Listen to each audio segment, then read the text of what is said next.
Hello friends, welcome to Rashram institute YouTube channel. ಇವತ್ತಿನ ರಾಶ್ರಮ್ ಫೋಕಸ್ನಲ್ಲಿ ಪ್ರಮುಖವಾದಂತಹ current affairs ಟಾಪಿಕ್ಸ್ಗಳನ್ನು discuss ಮಾಡೋಣ.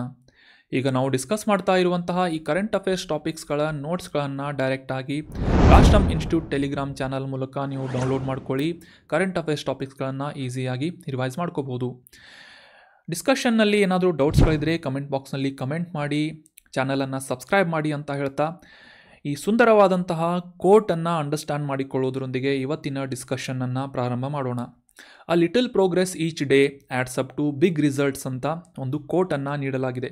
ಇದರ ಭಾವಾರ್ಥವನ್ನು ಕನ್ನಡದಲ್ಲಿ ಸರಳವಾಗಿ ಅರ್ಥ ಮಾಡ್ಕೊಳ್ಳೋದಾದರೆ, ಪ್ರತಿದಿನ ನಾವು ಹಾಕುವಂತಹ ಚಿಕ್ಕ ಪುಟ್ಟ ಎಫರ್ಟ್ಗಳಿಂದ ಅಥವಾ ಕನ್ಸಿಸ್ಟೆಂಟ್ ಆದಂತಹ ಒಂದು ಪ್ರಯತ್ನಗಳಿಂದ ಮತ್ತು ದಿನೇ ದಿನೇ ಮಾಡ್ತಾ ಇರುವಂತಹ ಚಿಕ್ಕ ಚಿಕ್ಕ ಪ್ರೋಗ್ರೆಸ್ ಅಥವಾ ಬೆಳವಣಿಗೆಗಳ ಸಹಾಯದಿಂದ ಒಂದು ದಿನ ನಾವು ದೊಡ್ಡ ಫಲಿತಾಂಶಗಳನ್ನು ಅಥವಾ ದೊಡ್ಡ ಗುರಿಗಳನ್ನು ಸಾಧಿಸುವುದಕ್ಕೆ ಸಾಧ್ಯವಾಗುತ್ತೆ ಅಂತ ಈ ಒಂದು ಕೋಟ್ನ ಭಾವಾರ್ಥ ಆಗುತ್ತೆ. ನಮ್ಮ ಈ ಕಾಂಪಿಟೇಟಿವ್ ಎಕ್ಸಾಮ್ ಫೀಲ್ಡ್ನಲ್ಲೂ ಕೂಡ ಸಾಕಷ್ಟು ಜನ KPSC, KEA, UPSC ಎಕ್ಸಾಮ್ಸ್ಗಳಿಗೆ ಪ್ರಿಪೇರ್ ಆಗ್ತಾ ಇರ್ತೀರಿ. ಎಲ್ಲ ಸಿಲೆಬಸನ್ನು ಒಂದೇ ದಿನದಲ್ಲಿ ಕಂಪ್ಲೀಟ್ ಮಾಡೋದಕ್ಕೆ ಸಾಧ್ಯ ಆಗೋದಿಲ್ಲ.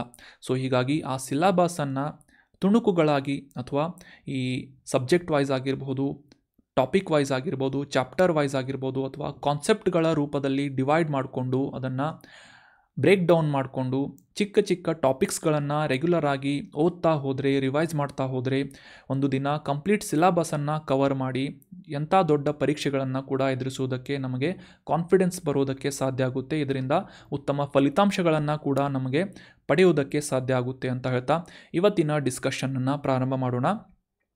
ಕಳೆದ ಸೆಷನ್ನಲ್ಲಿ ಈ telecom regulatory authority of India ಸಂಸ್ಥೆಯನ್ನು ಯಾವ ವರ್ಷದಲ್ಲಿ ಸ್ಥಾಪಿಸಲಾಗಿದೆ ಅಂತ ಪ್ರಶ್ನೆಯನ್ನು ಕೇಳಲಾಗಿದೆ. ಆಪ್ಷನ್ಸ್ಗಳಲ್ಲಿ 1995, ಆಪ್ಷನ್ 2 1997, 1998 ಅಥವಾ ಆಪ್ಷನ್ 4 1992 ಅಂತ ನೀಡಲಾಗಿತ್ತು. ಸೊ ಸರಿಯಾದ ಉತ್ತರ ಏನು ಅಂತಂದರೆ ಆಪ್ಷನ್ 2. 1997ನೇ ಇಸವಿಯಲ್ಲಿ telecom regulatory authority of India ಅನ್ನುವ ಈ ಒಂದು ಆ್ಯಕ್ಟ್ನ ಅಡಿಯಲ್ಲಿ ನಮ್ಮ ಪಾರ್ಲಿಮೆಂಟ್ನಿಂದ ಈ ಒಂದು ಸಂಸ್ಥೆಯನ್ನು ಸ್ಥಾಪಿಸಲಾಗಿತ್ತು. ಭಾರತದಲ್ಲಿ ಈ ದೂರಸಂಪರ್ಕ ಸೇವೆಗಳ ನೀಡುವಂತಹ ಸಂಸ್ಥೆಗಳನ್ನು ರೆಗ್ಯುಲೇಟ್ ಮಾಡುವಂತಹ, ನಿಯಂತ್ರಣ ಮಾಡುವಂತಹ ಒಂದು ಸಂಸ್ಥೆಯಾಗಿ ಈ ಟ್ರಾಯ್ ಸಂಸ್ಥೆಯನ್ನು ನಾವೆಲ್ಲ ಗುರುತಿಸ್ತೇವೆ. 1997 ಈಸ್ ದ ರೈಟ್ ಆನ್ಸರ್. ಸಾಕಷ್ಟು ಜನ ಕಮೆಂಟ್ ಬಾಕ್ಸ್ನಲ್ಲಿ ಕಮೆಂಟ್ ಮಾಡಿದ್ದೀರಿ ಮತ್ತು ಡಿಸ್ಕಷನ್ನಿಗೆ ಸರಿಯಾದಂತಹ ಒಂದು ರೆಸ್ಪಾನ್ಸ್ ಮಾಡಿದ್ದೀರಿ. Thank you so much. ಇದೇ ರೀತಿಯಾಗಿ ಡಿಸ್ಕಷನ್ನಲ್ಲಿ ಭಾಗವಹಿಸ್ತಾ ಇರಿ. ಸುಧಾ ಶಿವಣ್ಣೇಗೌಡ, ಮಾಯಿಗೌಡ ಮತ್ತು ಆನಂದ್ ಅವರು ಈ ಒಂದು ಡಿಸ್ಕಷನ್ನಲ್ಲಿ ಭಾಗವಹಿಸಿದ್ದಾರೆ. Thank you so much and very well done. ಇದೇ ರೀತಿಯಾಗಿ ಡಿಸ್ಕಷನ್ನಲ್ಲಿ ಭಾಗವಹಿಸ್ತಾ ಇರಿ. ಏನಾದರೂ ಡೌಟ್ಸ್ಗಳಿದ್ದರೆ ಕಮೆಂಟ್ ಬಾಕ್ಸ್ನಲ್ಲಿ ಕಮೆಂಟ್ ಮಾಡ್ತಾ ಇರಿ ಅಂತ ಹೇಳ್ತಾ ಈ ಟೆಲಿಕಾಂ ರೆಗ್ಯುಲೇಟರಿ ಅಥಾರಿಟಿ ಆಫ್ ಇಂಡಿಯಾದ ಬಗ್ಗೆ ಡೀಟೇಲ್ ಆಗಿ ಅಂಡರ್ಸ್ಟ್ಯಾಂಡ್ ಮಾಡ್ಕೊಳ್ಳೋದಕ್ಕೆ ಟ್ರೈ ಮಾಡೋಣ. ಆಗಲೇ ತಿಳಿಸಿದ ಹಾಗೆ 1997ನೇ ಇಸವಿಯಲ್ಲಿ ನಮ್ಮ ಪಾರ್ಲಿಮೆಂಟ್ನ ಮೂಲಕ ಜಾರಿಗೊಳಿಸಲಾದಂತಹ ಈ telecom regulatory authority of India ಅನ್ನುವ ಈ ಒಂದು ಕಾಯ್ದೆಯನ್ನು ಜಾರಿಗೊಳಿಸುವುದರ ಮೂಲಕ ಈ ಟ್ರಾಯ್ ಸಂಸ್ಥೆಯನ್ನು ಸ್ಥಾಪಿಸಲಾಗುತ್ತೆ. ದೇಶದಾದ್ಯಂತ ಈ ದೂರಸಂಪರ್ಕ ಸೇವೆಗಳನ್ನು ನೀಡುವಂತಹ ಕಂಪನಿಗಳನ್ನು ನಿಯಂತ್ರಣ ಮಾಡುವಂತಹ ಮತ್ತು ಆ ಕಂಪನಿಗಳು ನಿಗದಿಪಡಿಸುವಂತಹ ಚಾರ್ಜಸ್ಗಳಾಗಿರ್ಬೋದು ಅಥವಾ ರಿಚಾರ್ಜ್ಗಳಂತ ನಾವೆಲ್ಲ ಗುರುತಿಸ್ತೇವೆ, ಆ ಒಂದು ಫೀಸ್ಗಳನ್ನು ರಿವೈಸ್ ಮಾಡುವುದಾಗಿರ್ಬೋದು. ಸೊ ಈ ರೀತಿಯಾದಂತಹ ಪ್ರಮುಖ ಡಿಸಿಷನ್ ಮೇಕಿಂಗ್ನಲ್ಲಿ ಅವುಗಳನ್ನು ನಿಯಂತ್ರಣ ಮಾಡುವಂತಹ ಒಂದು ಭಾರತೀಯ ಸಂಸ್ಥೆ telecom regulatory authority of India ಅಂತ ನಾವೆಲ್ಲ ಗುರುತಿಸ್ಬೋದು. ಸೊ ಈಗ ಸದ್ಯಕ್ಕೆ ಕಾರ್ಯನಿರ್ವಹಿಸ್ತಾ ಇರುವಂತಹ ಈ BSNL ಆಗಿರ್ಬೋದು, ಜಿಯೋ ಆಗಿರ್ಬೋದು, ವೋಡಾಫೋನ್ ಇಂಡಿಯಾ ಅಥವಾ ವೋಡಾಫೋನ್ ಐಡಿಯಾ ಕಂಪನಿಗಳಾಗಿರ್ಬೋದು, ಈ ರೀತಿಯಾಗಿ ಟೆಲಿಕಾಮ್ಸ್ ಸೇವೆಯನ್ನು ನೀಡುವಂತಹ ಸಂಸ್ಥೆಗಳನ್ನು ರೆಗ್ಯುಲೇಟ್ ಮಾಡುವಂತಹ ಒಂದು ಭಾರತದ ಪ್ರಾಧಿಕಾರ ಸಂಸ್ಥೆ ಅಥವಾ ಈ ಒಂದು ಅಥಾರಿಟಿ ಯಾವುದು ಅಂತಂದರೆ telecom regulatory authority of India ಅಂತ ನಾವೆಲ್ಲ ನೆನ್ಪಿಟ್ಕೋಬೇಕಾಗುತ್ತೆ.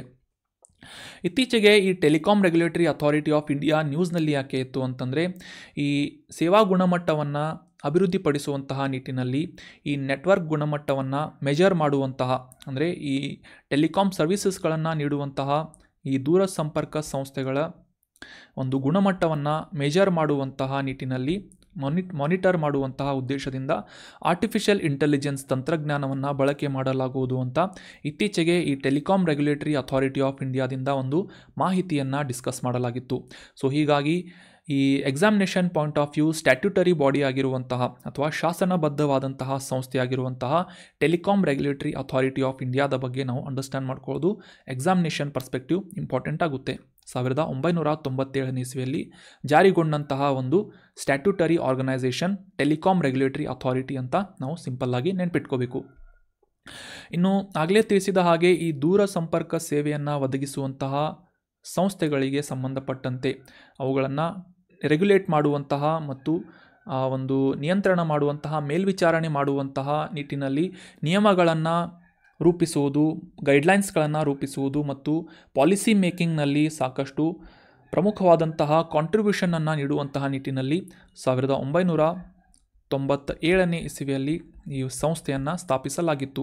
ಅದೇ ರೀತಿಯಾಗಿ ಆಯಾ ಸಂಸ್ಥೆಗಳ ಕೆಪ್ಯಾಸಿಟಿಗೆ ಸಂಬಂಧಪಟ್ಟಂತೆ ಮತ್ತು ಅವುಗಳ ಗುಣಮಟ್ಟಕ್ಕೆ ಸಂಬಂಧಪಟ್ಟಂತೆ ಸ್ಪೆಕ್ಟ್ರಮ್ಗಳನ್ನು, ತರಂಗಗಳನ್ನು ಹಂಚಿಕೆ ಮಾಡುವುದು ಮತ್ತು ರಿಚಾರ್ಜಸ್ಗಳ ಅಥವಾ ಒಂದು ಸೇವಾ ಶುಲ್ಕಗಳನ್ನು, ಸುಂಕಗಳನ್ನು ನಿಗದಿಪಡಿಸುವಂತಹ ನಿಟ್ಟಿನಲ್ಲಿ ಪ್ರಮುಖ ಪಾತ್ರವನ್ನು ವಹಿಸುವಂತಹ ಸಂಸ್ಥೆ telecom regulatory authority of India, ಕನ್ನಡದಲ್ಲಿ ದೂರ ಸಂಪರ್ಕ ನಿಯಂತ್ರಣ ಪ್ರಾಧಿಕಾರ ಸಂಸ್ಥೆ ಅಂತ ನಾವು ಸಿಂಪಲ್ಲಾಗಿ ಅಂಡರ್ಸ್ಟ್ಯಾಂಡ್ ಮಾಡ್ಕೋಬೇಕು.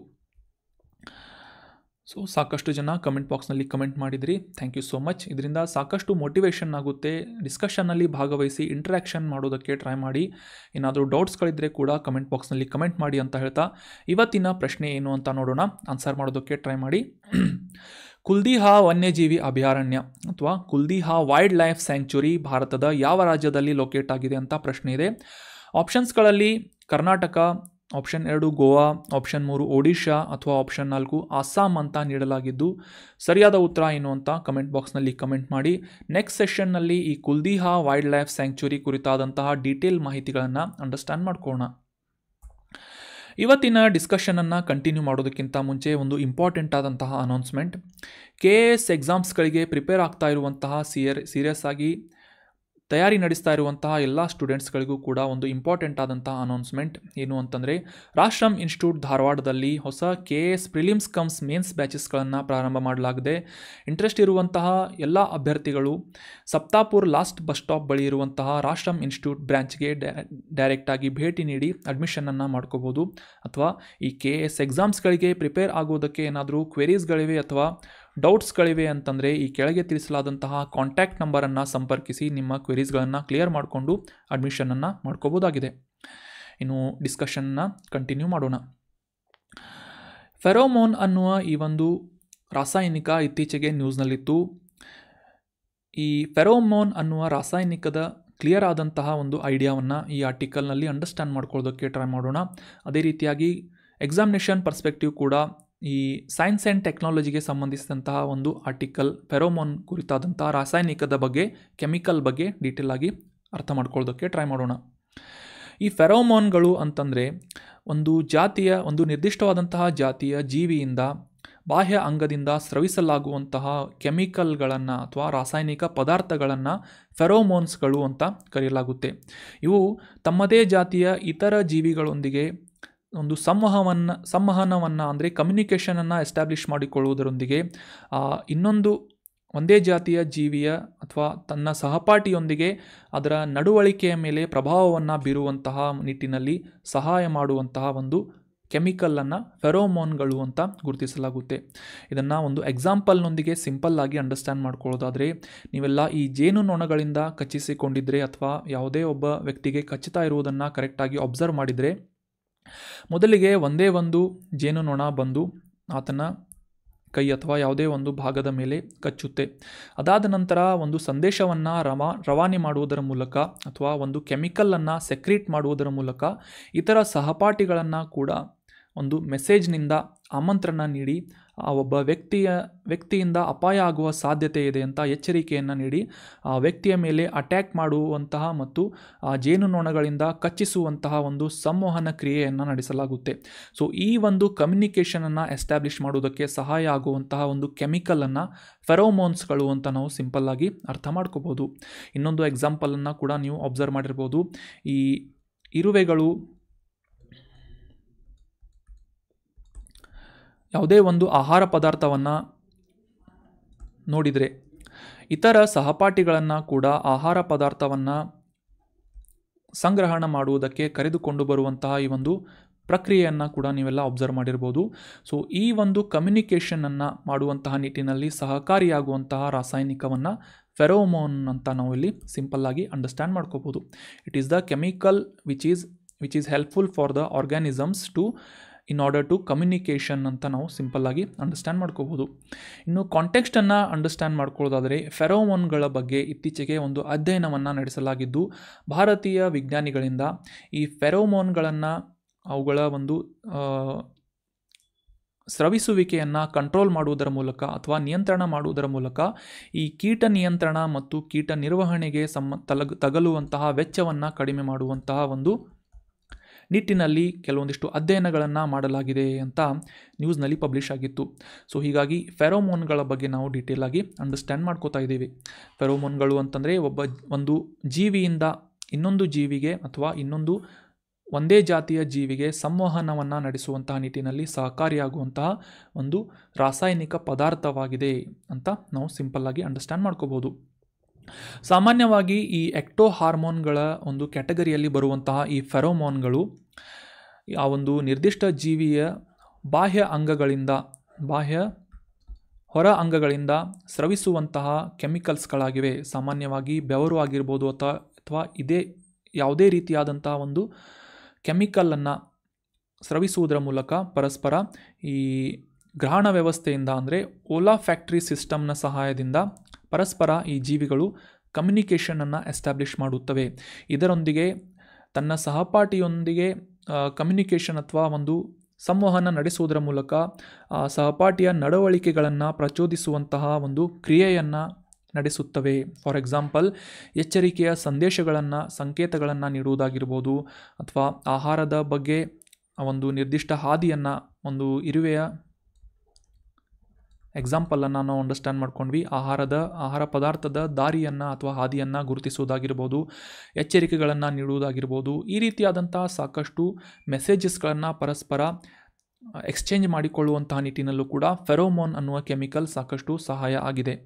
ಇವುಗಳನ್ನು ಸಾಮಾನ್ಯವಾಗಿ ಕಂಡುಬರುವಂತಹ ಜೀವಿಗಳಲ್ಲಿ, ಕೀಟಗಳಲ್ಲಿ ಮಾತ್ರ ಅಲ್ಲದೆ ಸೂಕ್ಷ್ಮ ಜೀವಿಗಳಲ್ಲೂ ಕೂಡ ಫೆರೋಮೋನ್ಗಳು ಸೆಕ್ರೀಟ್ ಆಗುವುದನ್ನು ಅಥವಾ ಸ್ರವಿಸುವಿಕೆಯ ಒಂದು ಕ್ರಿಯೆಯನ್ನು ನಾವು ಅಬ್ಸರ್ವ್ ಮಾಡ್ಬೋದಾಗಿದೆ. ಫಾರ್ ಎಕ್ಸಾಂಪಲ್ ಶಿಲೀಂಧ್ರಗಳಾಗಿರ್ಬೋದು, ಈ ಲೋಳೆ ಅಚ್ಚುಗಳು ಅಂದರೆ ಸ್ಲೈಮ್ ಮೋಲ್ಡ್ಸ್ ಅಂತ ಕರಿತೇವೆ, ಈ ರೀತಿಯಾದಂತಹ ಸೂಕ್ಷ್ಮ ಜೀವಿಗಳಾಗಿರ್ಬೋದು, ಪಾಚಿ ಆಗಿರ್ಬೋದು, ಈ ರೀತಿಯಾದಂತಹ ಜೀವಿಗಳು ಪರಸ್ಪರ ಸಂವಹನ ನಡೆಸುವುದರ ಮೂಲಕ ಫೆರೋಮೋನ್ಗಳಿಂದ ಇತರ ಸಹಪಾಠಿಯನ್ನು ಅಥವಾ ಇತರ ಅಪೋಸಿಟ್ ಫಿಮೇಲ್ ಅಥವಾ ಮೇಲನ್ನು ಅಟ್ರ್ಯಾಕ್ಟ್ ಮಾಡುವುದರ ಮೂಲಕ ಸಂತಾನೋತ್ಪತ್ತಿಯ ಕೋಶಗಳನ್ನು ಉತ್ಪಾದನೆ ಮಾಡುವಂತಹ ನಿಟ್ಟಿನಲ್ಲೂ ಕೂಡ ಈ ಸೂಕ್ಷ್ಮ ಜೀವಿಗಳಲ್ಲಿ ಫೆರೋಮೋನ್ಗಳನ್ನು ಬಳಸಲಾಗುತ್ತೆ ಅಂತ ನಾವು ಇಲ್ಲಿ ಅಬ್ಸರ್ವ್ ಮಾಡಬೇಕಾಗುತ್ತೆ. ಸೊ ಈ ಫೆರೋಮೋನ್ಸ್ಗಳು ಮುಖ್ಯವಾಗಿ ಒಂದು ರೀತಿಯ ನಿರ್ದಿಷ್ಟ ಜೀವಿಗಳಿಂದ ಬಾಹ್ಯ ಅಂಗಗಳಿಂದ ಸ್ರವಿಸಬಹುದಾದಂತಹ ಒಂದು ಕೆಮಿಕಲ್ ಅಥವಾ ರಾಸಾಯನಿಕಗಳಾಗಿವೆ ಅಂತ ನಾವು ಇಲ್ಲಿ ಅಬ್ಸರ್ವ್ ಮಾಡ್ಬೋದು. ಇವುಗಳ ಉಪಯೋಗಗಳನ್ನು ಕೂಡ ನಾವು ಸಿಂಪಲ್ಲಾಗಿ ಎಕ್ಸಾಂಪಲ್ ಮೂಲಕ ಅಂಡರ್ಸ್ಟ್ಯಾಂಡ್ ಮಾಡ್ಕೊಂಡ್ವಿ. ಇನ್ನು ಮುಂದಿನ ಆರ್ಟಿಕಲ್ ಸೈನ್ಸ್ ಆ್ಯಂಡ್ ಟೆಕ್ನಾಲಜಿಗೆ ಸಂಬಂಧಪಟ್ಟಂತಹ ಇನ್ನೊಂದು ಆರ್ಟಿಕಲ್ ಆಗಿದ್ದು, ಭಾರತ ಈ ಬಾಹ್ಯಾಕಾಶ ಸಂಶೋಧನಾ ಕ್ಷೇತ್ರದಲ್ಲಿ ಸಾಕಷ್ಟು ಮುಂದುವರಿತಾ ಇದೆ. ಇನ್ನೂ ಹೆಚ್ಚಿನ ರೀತಿಯಲ್ಲಿ ಮುಂದುವರಿಯಲು ಅವಕಾಶಗಳನ್ನು ಜಗತ್ತಿನಾದ್ಯಂತ ಸೃಷ್ಟಿಸಿಕೊಳ್ತಾ ಇದೆ ಅಂತ ನಾವೆಲ್ಲ ಕರೆಕ್ಟಾಗಿ ಅಬ್ಸರ್ವ್ ಮಾಡ್ಬೋದು. ಯಾವ ರೀತಿ ಅಂತಂದರೆ, ಇತರ ಸ್ನೇಹಪರ ರಾಷ್ಟ್ರಗಳ ಈ ಬಾಹ್ಯಾಕಾಶ ಸಂಶೋಧನಾ ಸಂಸ್ಥೆಗಳೊಂದಿಗೆ ಉತ್ತಮ ಬಾಂಧವ್ಯವನ್ನು ಬೆಸೆಯುವುದರ ಮೂಲಕ, ಸಹಕಾರವನ್ನು ಸ್ಥಾಪಿಸುವುದರ ಮೂಲಕ ಭಾರತದಲ್ಲೂ ಕೂಡ ಸಾಕಷ್ಟು ಉನ್ನತ ದರ್ಜೆಯ ಬಾಹ್ಯಾಕಾಶ ಸಂಶೋಧನಾ ಕಾರ್ಯಾಚರಣೆಗಳು ನಡೀತಾವೆ ಅಂತ ನಾವು ಈ ಒಂದು ಸಂದರ್ಭದಲ್ಲಿ ರಿಕಾಲ್ ಮಾಡ್ಕೋಬೇಕಾಗುತ್ತೆ. ಸೊ ಇತ್ತೀಚೆಗೆ ಈ ಅಮೆರಿಕಾದೊಂದಿಗೆ ಆಗಿರ್ಬೋದು, ಯುರೋಪಿಯನ್ ಸ್ಪೇಸ್ ಏಜೆನ್ಸಿಯೊಂದಿಗೆ ಆಗಿರ್ಬೋದು ಸಾಕಷ್ಟು ಒಂದು ಸಹಕಾರವನ್ನು ಎಸ್ಟಾಬ್ಲಿಷ್ ಮಾಡ್ತಾ ಇದೆ ಭಾರತದ ಇಸ್ರೋ ಸಂಸ್ಥೆ ಅಂತ ನಾವೆಲ್ಲ ಇತ್ತೀಚೆಗೆ ಡಿಸ್ಕಸ್ ಮಾಡಿದ್ವಿ. ಅದೇ ರೀತಿಯಾಗಿ ಜಪಾನ್ನೊಂದಿಗೆ ಕೂಡ, ಜಪಾನಿನ ಈ ಜಾಕ್ಸಾ ಅನ್ನುವ ಬಾಹ್ಯಾಕಾಶ ಸಂಶೋಧನಾ ಸಂಸ್ಥೆಯೊಂದಿಗೆ ಕೂಡ ಸಹಕಾರವನ್ನು ಸ್ಥಾಪಿಸ್ತಾ ಇದೆ ಅಂತ ಡಿಸ್ಕಸ್ ಮಾಡಿದ್ವಿ.